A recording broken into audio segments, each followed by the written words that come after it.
The great pancake disaster on Sunday morning, Bob decided to impress his roommates by making pancakes. He'd seen the recipe online and figured it couldn't be that hard, just flour, eggs, milk, and a little magic, right?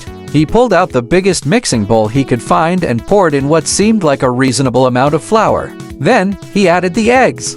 And then more eggs. He wasn't sure if it was 2 eggs or 20, so he just kept cracking them in. Next up, milk. He filled the bowl, trying to measure it with his sophisticated just-eye-it method. By the time he'd added the milk, the batter was the consistency of a swimming pool. "This is going to be the fluffiest pancake ever," he muttered to himself confidently. He heated the pan, but somehow managed to put the burner on high. Bob poured in the first ladle of batter. It instantly turned into a sizzling, smoking disaster that looked more like a pancake-shaped crime scene than breakfast. His roommate, Sarah, walked in and gasped, "Bob, what happened to the kitchen?" "I'm experimenting," Bob said, holding a spatula as if it were a trophy. "Fluffy pancakes, coming right up."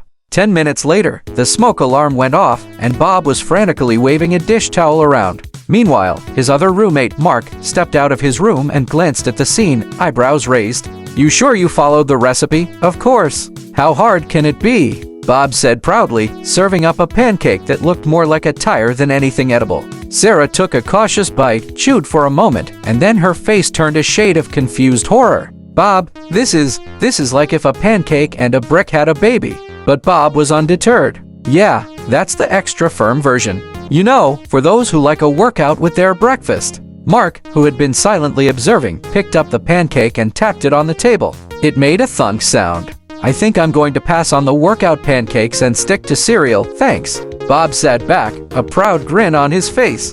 "I'll have you know, I'm starting a new trend. It's a pancake revolution." The smoke alarm went off again, and Bob sighed. "Maybe next weekend." Thanks for watching.